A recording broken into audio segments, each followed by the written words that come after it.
I'll introduce myself since last time Rachel was leading or was hosting. My name is Byron Peeples. If you've done a demo with MSP Bots recently, you may recognize me from there, but I'm a senior regional sales manager.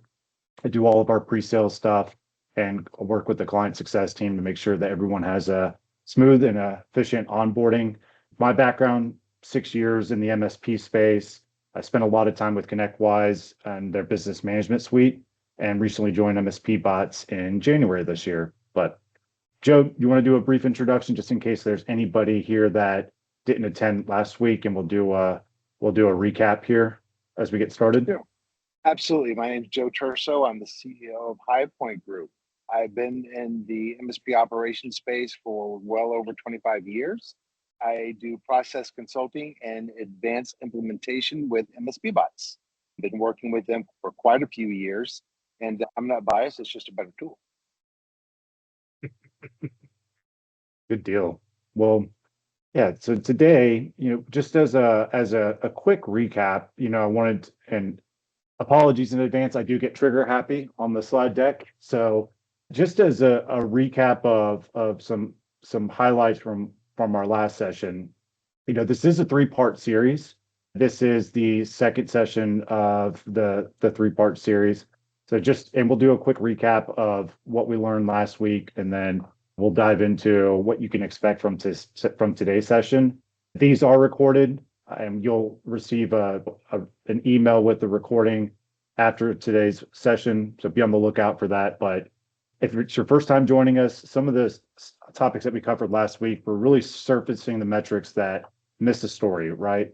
It's great to have KPIs that you're tracking, whether it be SLA compliance, CSAT, but more often than not, when those are recognized, whether it be in a dashboard or report from maybe a previous week or past month, those aren't actionable, right? We want to take that data and we want to make it actionable the moment it happens. So that way we're watching our churn, because once we want to onboard, we want to sign more clients than we churn, and we want to make sure that we're reducing that margin loss if possible. There's the 7 drivers framework. I'll read those because it may be hard to see there, but you have scalable service delivery on aligning metrics. You have operations across 7 areas like client experience and retention, SLA and service delivery, operational efficiency, profitability and agreement health, escalations and process maturity, proactive support, and team health and communication. Also, leading versus lagging, like role-based dashboards with leading indicators of sentiment escalation, utilization. Dashboards are great, but how do we identify the problem areas? We love seeing green, but we don't like seeing red. And ultimately, the red is where we want to drive the improvement and improve our standard operating procedures, right? Whether it be on an individual level or a team level. And lastly, we want to really layer and cross-reference that data, whether it be SLAs, CSATs, sentiment, profitability, to provide that full picture of how we're performing both internal for operations, also with our client-facing support. Joe, did I do a good job recapping, or yes, was that pretty on point? I really want to emphasize leading versus lagging. This is really one of the strengths of MSP Bots, because you want to prevent problems before they happen. You want to have insight and action before it becomes a problem. And again, this is leading versus lagging, and that is a service level maturity that we need people to get to, right? To be a world-class MSP, right? You want to know about a problem before it happens or as it's happening, not afterwards, right? We want to prevent the car wreck, not say, oh, look, my airbag's deployed. Or we want to prevent a conference fire, right? That was just, what do they call it? The low hanging fruit. Yeah, that's too soon, man. I'm still feeling it. Would you like to cover the agenda for today, if you can see that okay? Sure. Definitely performance accountability gap. I want to talk about, you guys hear me? Yeah, we can hear you just fine, I think. Oh, I'm sorry. My screen just went black. Definitely want to talk about the difference between what people are doing and then what they're being held accountable for, right? So that gap between I think this is happening and this is happening. Hidden performance killers, right? When we don't track our time, right? Or we're not seeing the repetitive issues, or we're not seeing clients with their frustration, right? Those are killers to contracts. Metrics and dashboards, again, those are going to be connecting the dots. And what is the accountability framework? So when we talk about accountability framework, it's like an org chart, right? Mhm. Are the right people in the right seat? I know we've all heard that, right? But can they do it? Do they have the information? Do they have the skill? And do they have the time to be successful, right? So we got to create an accountability framework that says, here is what you deliver each day, right? And here's the playbook in which you deliver it. Now, my accountability chart is basically my org chart, but it lists what am I responsible for? Do I get it? Do I want to do it? And am I able to do it? So I can't read that next one. Sorry. Case Scenarios, case scenarios. Yep. right? So, and this is the use case, right? This is what to do when this happens. And again, culture and action plan. One of the things I'm huge on is we all hear SLA and I talk about XLA. I talk about the experience level agreement. Again, this is a small movement, but it is a movement where we and seeing sentiment and CSAT, this gives you what the experience was for the end user, but you also need the experience for the team member. So understanding your culture and embedding your culture into your team, into your processes, means you're going to hire right, you're going to train right, you're going to get better efficiency, better performance, happier team, happier clients, and all that leads to what matters most is net profit. I know everybody says, it's not about the money, but if you do the job, the money will come. But the money has to come, and it has to come at a rate that gives you the margins that you can run your business at. Mm-hmm. Gotta have money to run the business, right? Right. I mean, and you have to know what your zero mark is. And without going behind the metrics, you're not going to see those killers to your profitability. Which really is a nice transition into the performance profitability gap, right? Yeah. Yeah. So you may not be able to see that as well. Is that because you're on your phone? Is that pulling up for you okay? Yeah. But I can't see the chart. Yeah. I'm also old as hell. So. Uh, All right. uh, High accountability is best outcome, and high performance is hidden gap. yep. So you have your top left is best outcome. So high performers with high accountability produces sustainable quality. The hidden gap is your high output mass burnout and quality issues. And then the bottom left is low accountability underperformers, low output, but engaged. The coaching's needed. That's where you come into play. And bottom right, disengaged, low output, and low accountability. So I know that you had a few talking points there, if that helps. So where do we think the right box is? Somebody guess. When I say somebody, that's not Byron. Anybody put in the chat? What's the correct box you want people to be in?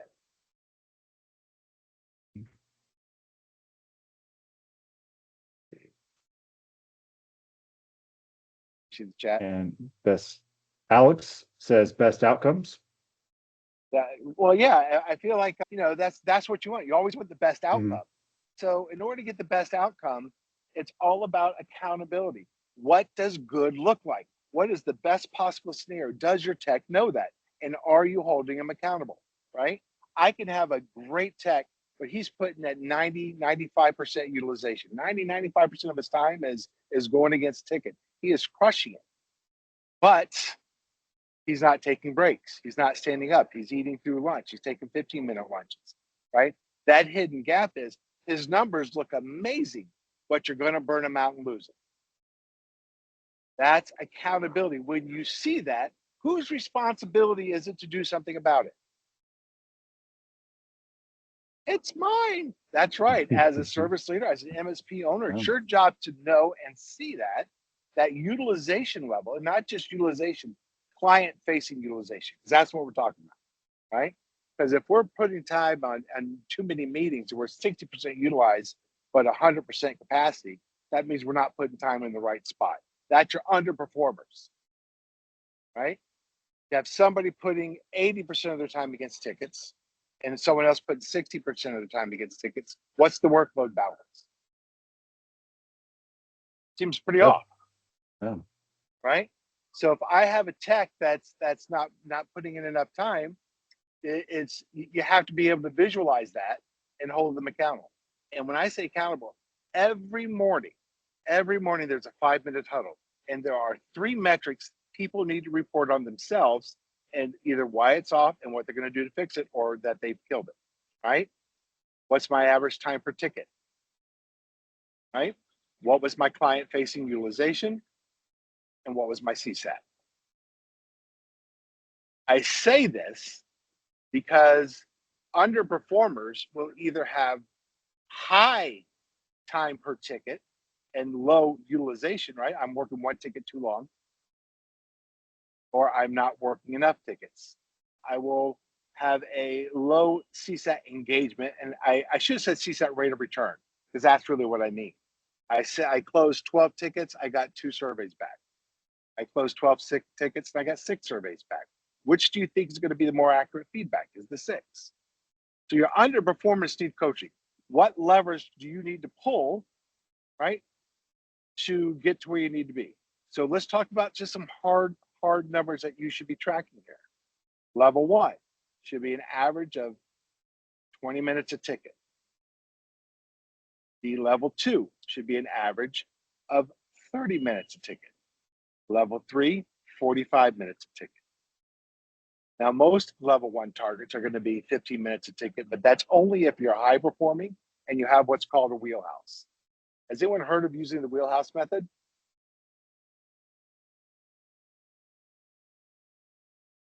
Let's see. Nothing in the chat.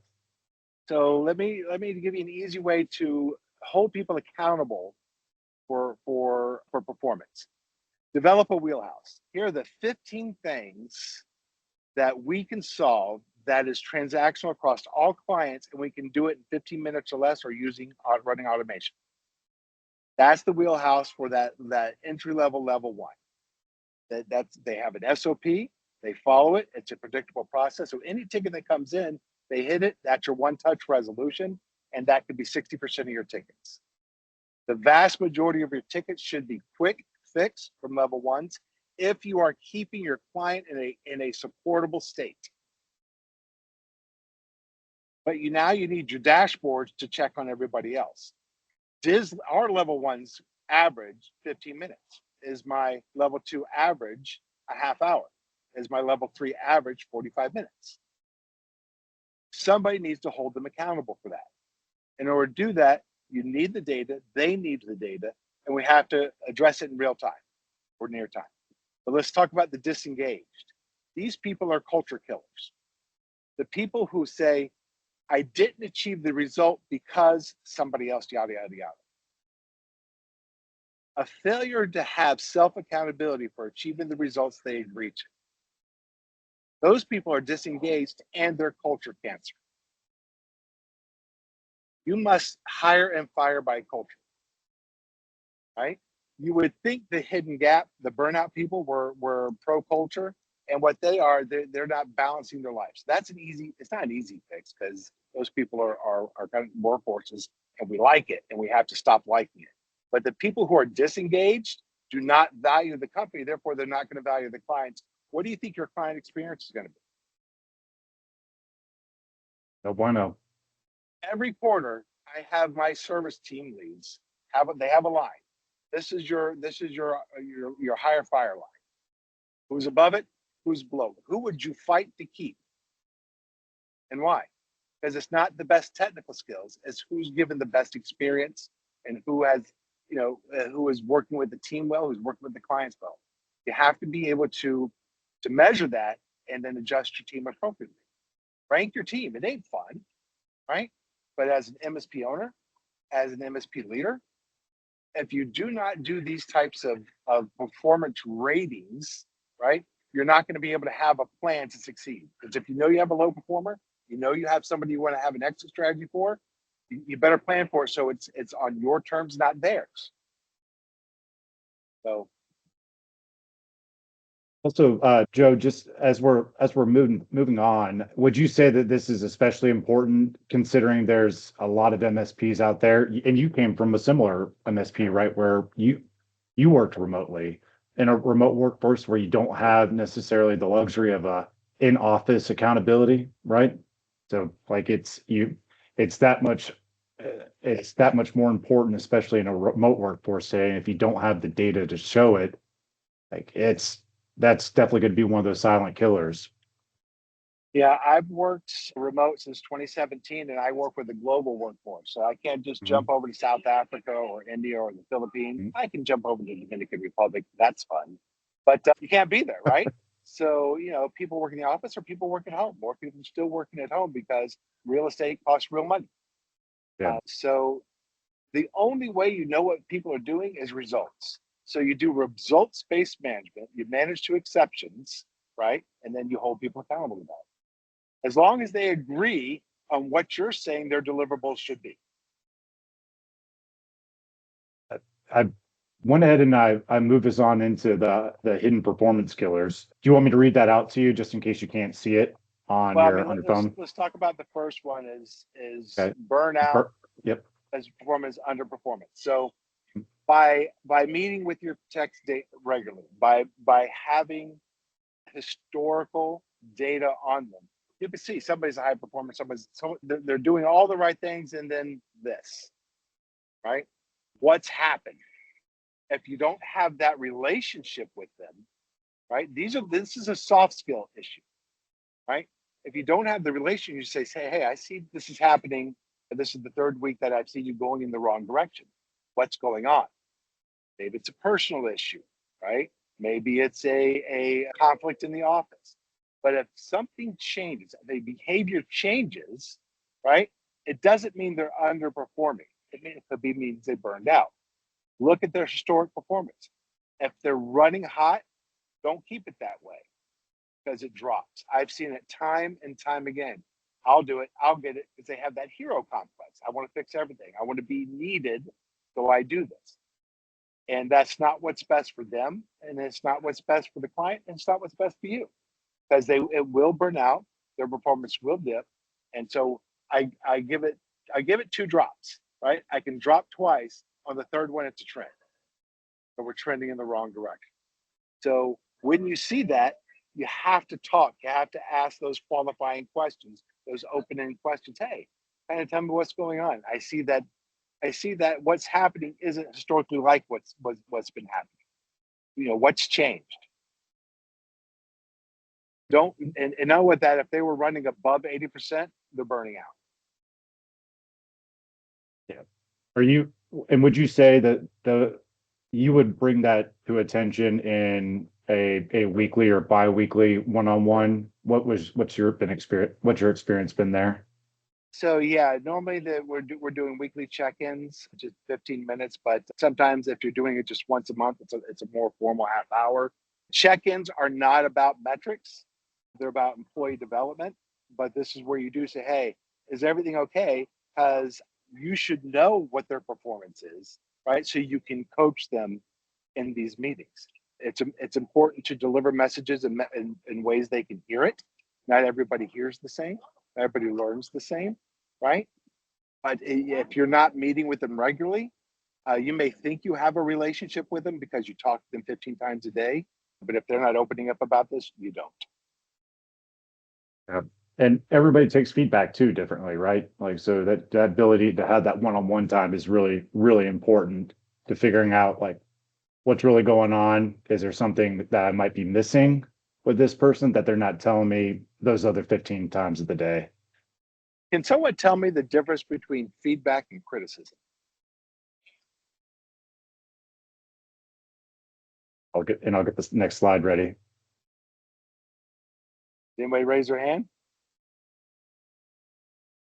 Oh, we'll Okay. we'll keep I'll just we'll keep let me just go at it. It's perception. You okay. may think you're giving feedback. They could be Mhm. receiving it as criticism. You may be criticizing and they could just think it's informational, Mhm. right?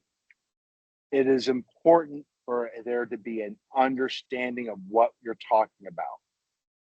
I noticed we didn't talk about the rest of the things, Oh, but let me go back. Sorry. let's go back real quick. I'll be faster. Mhm. So output over quality, right?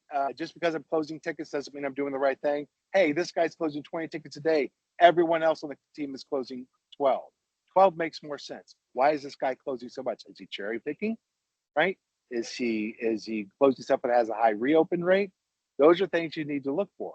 And here we go back to no clarity on expectations. If you don't have documented, this is what success looks like for you. And here's your playbook. And here's your start of day disciplines. Here are your end of day disciplines. And if you guys don't do those 15-minute start of day and end of day disciplines, that's where a lot of things fall through the cracks.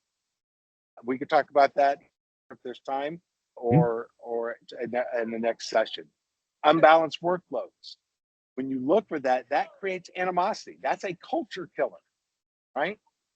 Why does this guy always get away with this? Why does this guy always get away? Your team knows, right? Your team's talking, and you're paying for something you're not getting.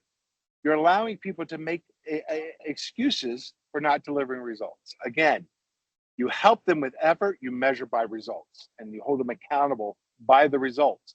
Because at the end of the day, the result that they're expecting is a paycheck. Are you going to not get paid them what they wanted and just have, well, you didn't really bill as much or you weren't really as good, so you took money away from them. That would go over like a lead brick. And then finally, no feedback or culture call. Those people that don't give feedback, they're the ones that are just not engaged. And a not engaged person is not engaged with your client. And every touch by a tech is a chance to win or lose it to client, right? You have multiple levels of relationship, right? Accounting has a relationship, the BCIO has a relationship, the owner has a relationship, the service manager has a relationship, because their relationships at different levels. If you're not engaged at an experience at every level, you're going to lose clients, or at least lose clients' interest. And your client needs to be your biggest salesperson. Absolutely. And first and foremost, I would like to point out that I'm not the greatest PowerPoint creator. So there was supposed to be a bit of a transition here. And so I apologize if it looks like a fourth grader. No offense to fourth graders out there, but put together this slide deck, but there was supposed to be there was supposed to be a chart there that shows, the close versus reopen rate, which Joe is going to get into now, but just wanted to give myself some criticism versus feedback. We're always hardest on ourselves. Mm-hmm. But look at this. So this could be a live tech dashboard, right? So techs need to look at stuff in three ways: what's happening now, what's happened yesterday, and what's happened last week. And that is the absolute incorrect order. So on whatever their weekly team meeting is, they need to know what their performance was and be able to talk to that over the last 7 days, the last business week. You had a 10% reopen rate. Our target is 2.5, right? What happened? Because a big thing here that uncovers is I'm not checking with the client before I close the ticket. I assume what I did fixed it, right? Why is your documentation rate so low? Are you not updating documentation? Are you not checking documentation? The metrics and data need to be transparent for them, and they need to look at what they did last week. They need to look at what they did yesterday and report it in the morning, and they need to look at where they're going today. And at the end of the day, before they say, I'm done for the day, did they achieve their goal? If not, hey, can I work a little later? What do I need to do to achieve it? Or how am I going to fix it tomorrow? So they come prepared to the huddle tomorrow. This happened yesterday. I know this is how I'm going to fix it today. You train them using these metrics, because these metrics should roll up to a team metrics. That needs to roll up to a company metric that rolls up into what the end goal of the company is profitability, right? Performance and happiness. How does what they do roll up there? And and you can show it with this. It's an education. But if you're not holding them accountable to this hard data, this is results, then you will not achieve the efficiency that you need to scale. Right? But do you even have standards for what these are? I do. I hope so. I mean, it's all math, right? Everything is math. So if somebody's supposed to be billable 6.5 hours a day and they're a tier 2 and they should take 30 minutes a ticket, how many tickets should they be able to close a day? Right? That's 12 and then 6, 18 tickets. No, because there's gaps in between and some things go long. So you want to drill that back down to, if I close between 12 and 14 tickets, right, as a level 2, I'm going to hit my utilization. If I go below 12, no. If I'm above 18, I'm stressing, right? So every single one of these metrics tells you a story. And it should tell them a story as well.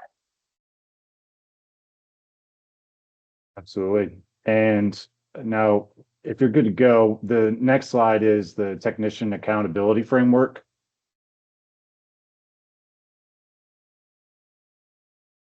That does not look like a connection. Something went wrong there. But yeah, it doesn't. Yeah, so let's talk about it. Clarity. Again, I've said this. If they know what success looks like and they agree and they know that here's what I'm supposed to do every day and here should be the results of it. I have clarity and understanding of what I'm responsible for.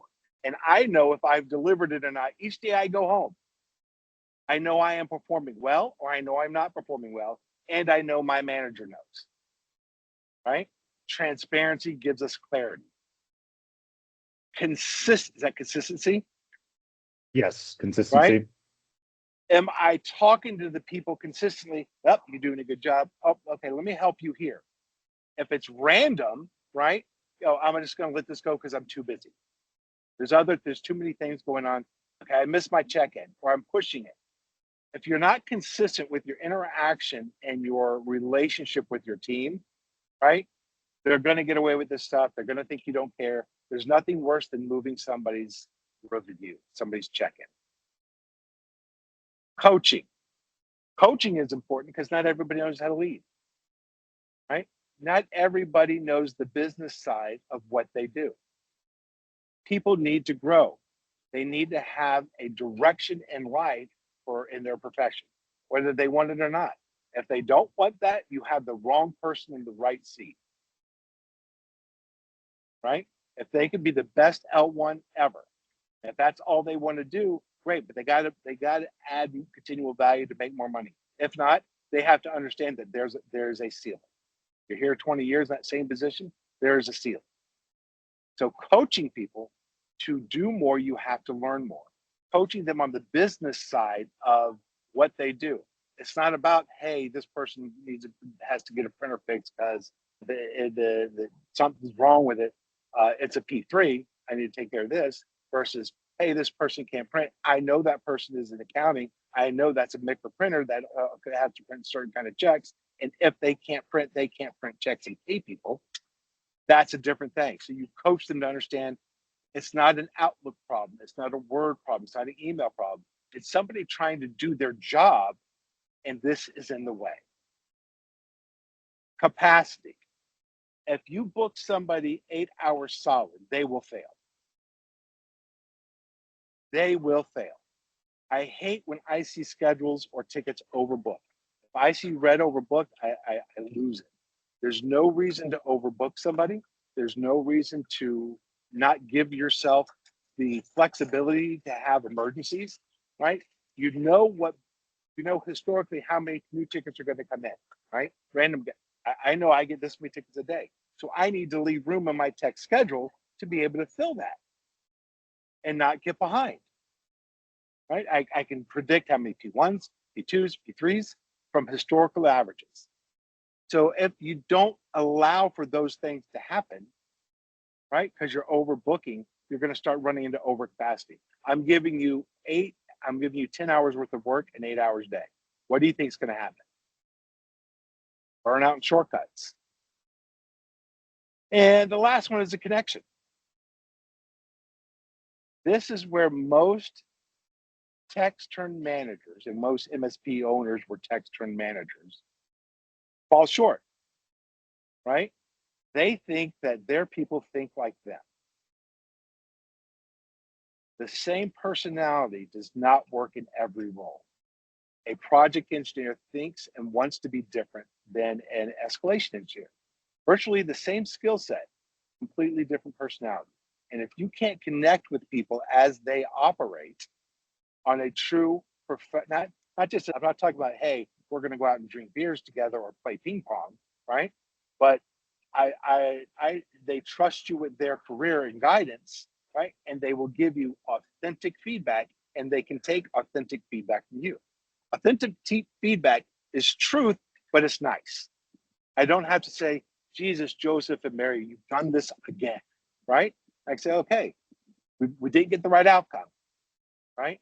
Let's talk about your thought process getting there, right? And then kind of what we could have done differently to get a better outcome. It's hindsight, right? Root cause. You can do root cause on technical, but you got to do root cause on personal as well, interpersonal skills. So if you don't connect with people, you can't hold them accountable because they're not listening to you.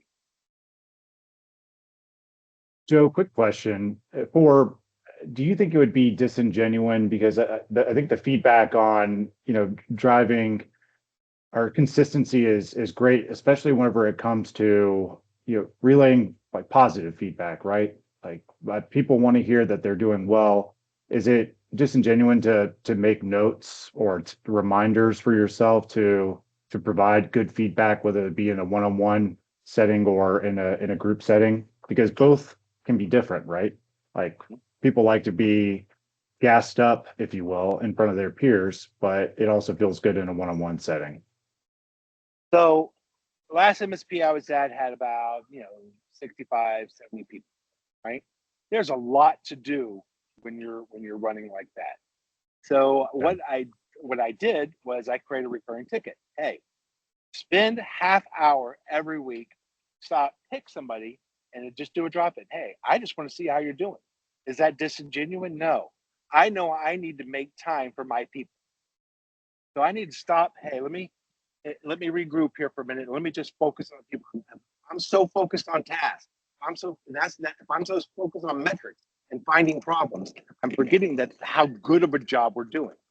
And every single Friday, I take a minute and I post in our general channel all the positive news, right? What were our lessons learned? What was a good job? Here's all the client CSAT responses. And when I do it in like it's called Papa Joe style. This is my Papa Joe Happy Friday.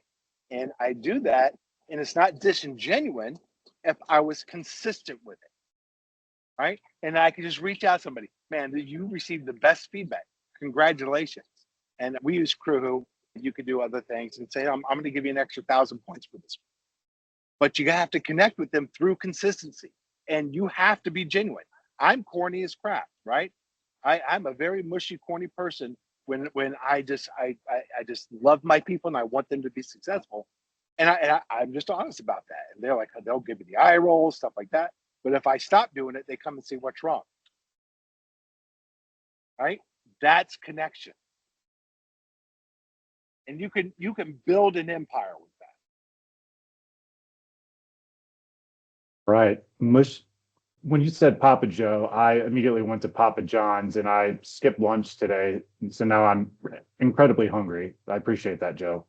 They love to serve, buddy. we're looking at, you're speaking my love language, dashboards and metrics in action. So dashboards provide real-time visibility into technician performance. Use dashboards to monitor key metrics such as tickets a day, handle time, reopen rate, documentation compliance, tech sat, and spot trends early and take action.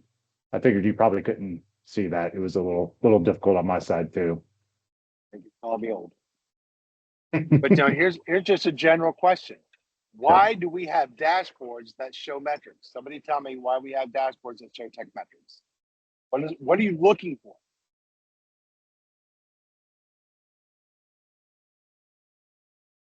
Dashboards?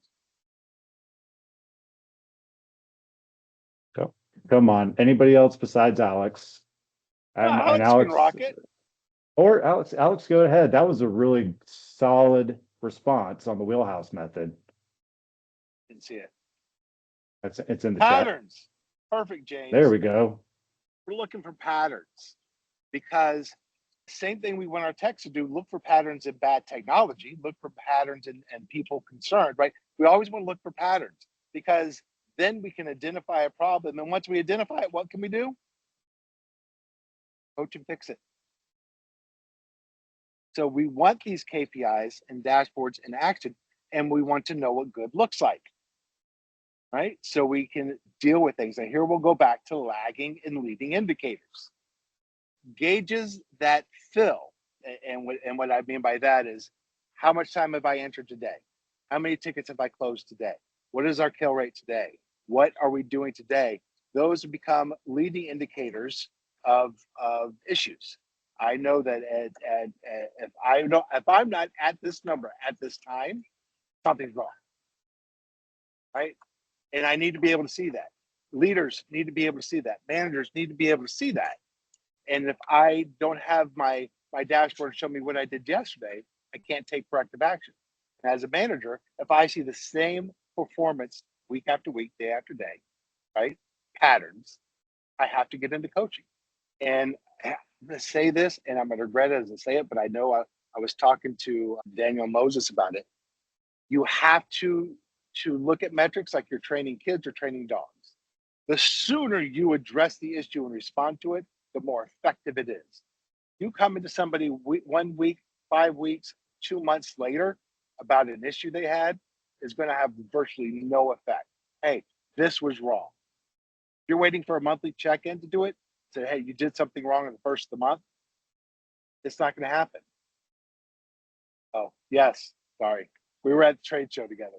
But it's true. It's you have to think like that is the sooner you identify, the sooner you correct the problem, the sooner the problem is resolved. They're more open to that feedback and you're less likely to be emotional. Right? That's stopping it before it blows up. And there's also so much that happens in between issues, right? Like, I mean, think about the news cycle. What was a big deal last week is no longer a big deal this week. And the same thing could be said for issues, things that need improvement. So if you can address it immediately, then it's more likely that behavior gets improved, right? And Joe, just a heads up, we have a few more slides to go, and we're about 15 minutes. And I know we want to leave a few like 5 minutes for Q&A, but we should be okay on time. Anything else you want to highlight here before we go into case scenarios? Well, this is more where again I'll shamelessly plug MSP bots. Bots come in, right? Mm-hmm. You need to be notified about these things. So make sure that when you're looking at dashboards, you're looking at metrics, that the metric could do something. So you're not, oh, I was in a meeting for an hour, now I got 5 red alerts, right? Then again, you take something that was made to be a leading indicator and you turn it into a lagging indicator. Absolutely. And it doesn't hurt to shamelessly plug in the platform. And here's some of the case scenarios that you highlighted. So your case A is high output versus high output, low quality, and your case B, low output, high potential. And I cannot see that at all. 10, so high output, low quality, tickets a day, 10, reopen rate, 40%, handle time, 3 hours. Do you want to talk to case A? Want to talk to case A first? Let's talk about that here. I am ticket closing king. Right? I close the most tickets. Most people have a leaderboard I've closed the most ticket because I want to be on top. That is gaming the system. If they have a 40% reopen rate, that's a massive issue. Think about your client's experience. 40% of the time that they deal with this person, it's not resolved and they have to reopen the ticket.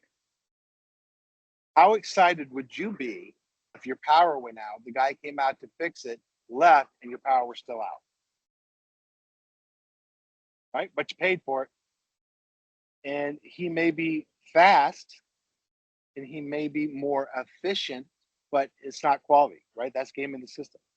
He could be coached on, making sure that it's not resolved until the client says it's resolved. But the type of person that would do that isn't probably a culture fit.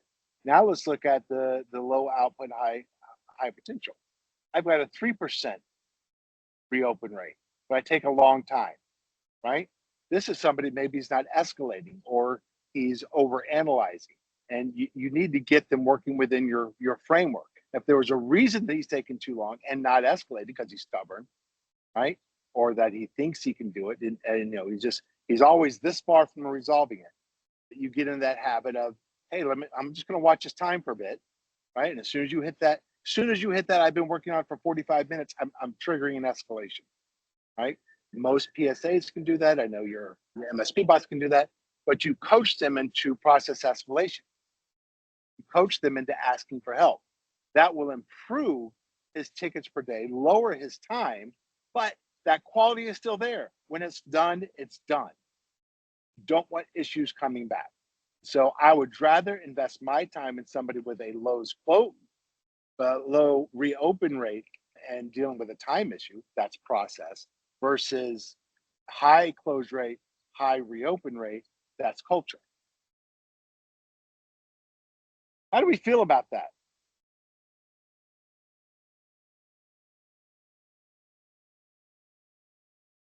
It stirred no emotion.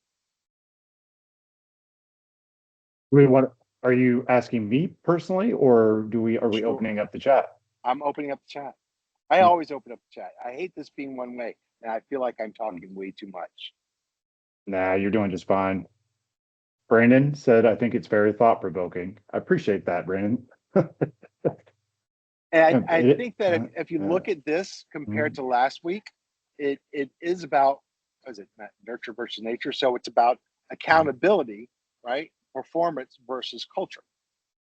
You can really fix most issues of performance, right? Because you have processes wrapped around that.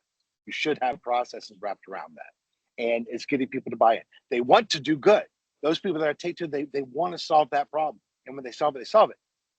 The culture is what you have to hire and fire by. And if you don't embed your culture into your job descriptions, into your playbook, into what success looks like, right? They can get away with it. Look at that. Building a culture of high performance. Yeah, I thought that's where you were going. So I figured, you know what? Why don't I hit next slide for you? And this is where, as leaders, if you don't take time each day, week, or month, right? I have time blocked off in my calendar where I'd say, do not book, where I have to look at where the company is compared to where the company should be going. You don't take time to think about the people, the culture, the results. Are we getting what we need? Are the people getting what they need? Is my profit where I need from a labor load of gross margins, from a COGS, from a net margin? Is my overhead right? Are the benefits that I'm giving them right? Are my people happy and are the clients happy? Are they engaged? We do ESATs, which is employees CSATs, every month.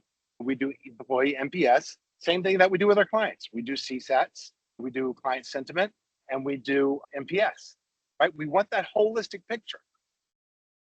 That is supposed to be aligned with your culture, and that should give you clarity on what people need to do. You have to stop and you have to work on the company. I don't care if it's just 30 minutes a week. You need to stop and think, am I getting the desired results? And is the results that I'm asking for getting me the profit or the experience I want my company and my clients to have? It is much about soft skills and business acumen that it is technical skills. And you got to get feedback. right? You've got to accept feedback. People have to feel safe to get feedback. A lot of people say, well, they're not going to fill out surveys. You do enough of them and you take action on them, you're going to get some real good, especially if they literally are anonymous. There's no way for you to find out. You will get really good feedback then. Sometimes that, and feedback and criticism is all about perception, right? Like that's what you mentioned earlier, and I think that's Right. important. You may not always like the feedback, but ultimately, if it all smelled like sunshine and roses, then like how would we continue to improve, right? If we can't provide ourselves constructive feedback. Yep. I mean, even something as simple as during the last webinar, my wife said, you do this a lot. You do this. Well, I got my focus. I got to read. And she's like, yeah, but it's distracting. That's feedback. That wasn't criticism. That was a perception. I don't want people to get distracted by how I do webinars. I want them to listen to the content, right? And take something of value away. So I'm trying to learn from that. Those little pieces of feedback, those little levels of honesty, you need to get that from your people. How can you be a better manager? Because remember, if they're gone, you have no company. If you're gone and you have good processes, your company will still run. They don't need you, you need them. 100%. And this is going to be, I have glasses too. I'm hard of seeing, so this is not an old joke or a dad joke, but just as far as our action plan and next steps, Joe, I'll read it out for you. And you can also see I was trying to edit the slide deck and I left a box there when I was supposed to. Sorry, but so we have assess, educate, implement, review. Assess, let's gather baseline metrics and identify our gaps. Educate, let's train our technicians and expectations and metrics. Implement, let's apply that accountability framework and dashboards, hopefully with MSP bots. And review, let's host regular check-ins and refine those processes. Yeah, you have to know what good looks like, right? And if you don't know, your team doesn't know, if there's no clarity there, you have to show it to them, and then you have to manage by it. Well, just a quick summary and key takeaways that everyone can walk away with today. Performance without accountability will ultimately lead to burnout and rework. Number two, identify those hidden killers and balance workloads early. So maybe something that you can leave with today is, what are maybe some areas where there are some hidden killers that I'm just not aware of, whether that be from a utilization, is there, the reopen ticket scenario that Joe mentioned earlier. So that would be some homework tasks or homework items to take home today. Implement the accountability framework and track metrics. Like, do we have metrics that we're tracking today, most importantly, or are we just flying by I forget the saying, but by the seat of our pants, I think? Are we just, do we have a direction that we're going? And if so, do we know how to get there? That's important. And then foster a culture of coaching, clarity, and connection. Just because Joe, you're giving me feedback or opportunities for improvement, that doesn't necessarily mean it's a personal thing, like you don't like me. It's just you see areas that I can improve, or maybe that we can improve together, because if we improve together, then ultimately the business improves. If you teach people that whenever somebody's talking to you, they're coming from a point of positivity, they're coming from a point of I want to help, then it gives you a much better framework to receive that. There are thousands of things about culture that I can talk about, and please feel free to reach out to me about these things, because the biggest coaching that you can do, right, is for yourself. Right? Learn more soft skills, because if you can motivate, inspire, and manage people, they'll gain efficiency and you can scale and grow and become profitable. Share your labor loaded gross margins. Know which clients have the most tickets per endpoint. Know what your COGS are. Know what your direct labor is. Are you getting the right resource on the right problem? Low cost resource. Can you predict labor based on your metrics. Yeah, I felt that too. Getting wet over here. But yeah, there's a lot of things, and if you have questions, what should my metrics be? Please reach out. Measure it, even if it's on Excel or Notepad. Hopefully with MSP bots. I think you and I are on the same wavelength. I love that. Yeah. And I know that we're kind of coming up on time, and apologies, we went a little long, but I feel like the content was really good today. It was albeit Joe was not in a setting where he would usually be because he's at the conference and had to deal with a fire. We had to go a little off the cuff today, so appreciate your patience. Just our next session, the masterclass series, will be on Wednesday. We're going to keep it on the cadence of Wednesday, so 3 p.m. Eastern, 2 p.m. Central, 1 p.m. Mountain, and 12 p.m. Pacific. As if you wanted to go ahead and register now, you can check out the QR code. If you're not an MSP Bots client today and you're interested in maybe having more of an intimate one-on-one session or with yourself or your team, you can also book a demo that will round robin to either myself or Woojin Cho on the RSM team. So feel free to book some time there, even if you're not immediately evaluating. Just want to better understand what your integrations might or your solutions might look like. Happy to talk about that with you.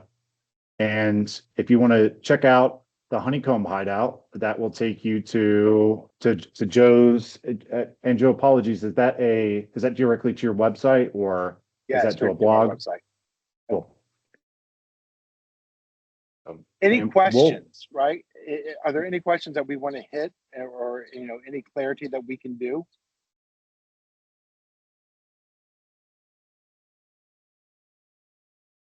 Really? Remember we said no feedback, right? No interaction. Yep. There's more. I felt like I was typing an answer because I was in the chat last time, and I was definitely answering a lot more questions. So hopefully you found the content and good and relevant today. And if there's any questions that come up, you're welcome to reach out to myself or Joe after this. And if not, definitely looking forward to seeing you next time on August 20th.